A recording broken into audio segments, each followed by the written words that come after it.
I'm Tiffany Trump.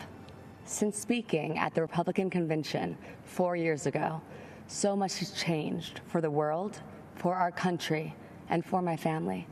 Like so many students across the world, I graduated from law school during the pandemic. Our generation is unified in the facing the future in uncertain times, and many of us are considering what kind of country we want to live in. As a recent graduate, I can relate to so many of you who might be looking for a job. My father built a thriving economy once, and believe me, he will do it again. This election, I urge each and every one of you to transcend political boundaries. This is a fight for freedom versus oppression, for opportunity versus stagnation, a fight to keep America true to America. I urge you to make judgment based on results and not rhetoric. If you believe in criminal justice reform, there is only one president that passed the First Step Act, giving people a second chance, a chance at a life once again. And if you believe in expanding quality and affordable health care, only President Trump, my father, signed the right to try into law the Favored Nations Clause and other actions to lower drug prices and keep Americans from getting ripped off. People must recognize that our thoughts, our opinions, and even the choice of who we are voting for may and are being manipulated and visibly coerced by the media and tech giants.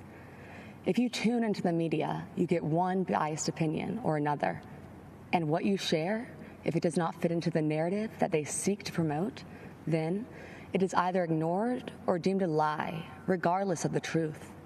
This manipulation of what information we receive impedes our freedoms.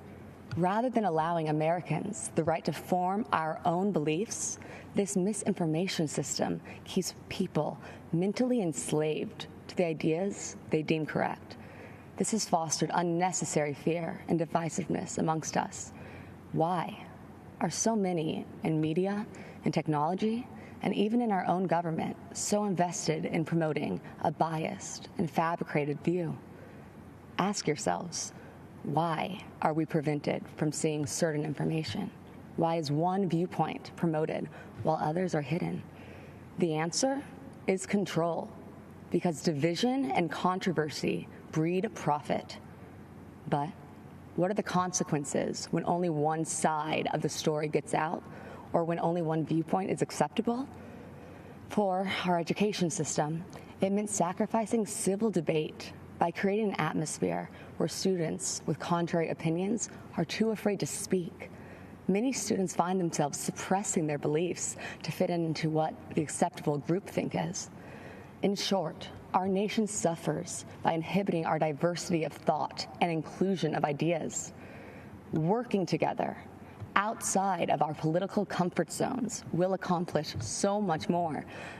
Some cynical politicians do not seem to believe in the miracle of America. Well, I do. As Maximo Alvarez said so eloquently last night, if freedom is lost in this country, there is nowhere else to go. Having hope is not weakness, and believing in miracles is a gift from God. So tonight, I want to tell you the uncensored truth of what we believe in. We believe in equality of opportunity. We believe in freedom of thought and expression. Think what you want. Seek out the truth. Learn from those with different opinions, and then freely make your voice heard to the world. We believe in school choice because a child's zip code in America should not determine their future. We believe in freedom of religion for all faiths, and we believe in the American spirit, a country founded on ideas, not identity, a country where our differences are embraced, and the only country where the word dream has been attached to it. Because in America, your life is yours to chart. So if you're hearing these things and thinking to yourself, that is the kind of country that I want to live in, well, whether you realize it or not, you are a Trump supporter. I encourage you to see beyond the facade. that so many other politicians employ. They mask themselves in disguises of decency as they try to pressure us to mask our own identities and beliefs. My father is the only person to challenge the establishment, the entrenched bureaucracy, big pharma, and media monopolies to ensure that Americans' constitutional freedoms are upheld and that justice and truth prevail. My father does not run away from challenges, even in the face of outright hatred, because fighting for America is something he will sacrifice anything for. He dreams big dreams for our country, and he is relentless at achieving them.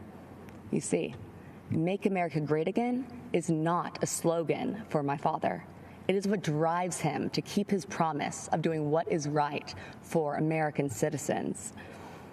The energy of change and opportunity is with us. God has blessed us with unstoppable spirit, his spirit, the American spirit.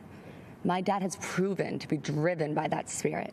He has demonstrated his faith and his uncompromising heart and actions. My father has made me believe that America can truly be great again.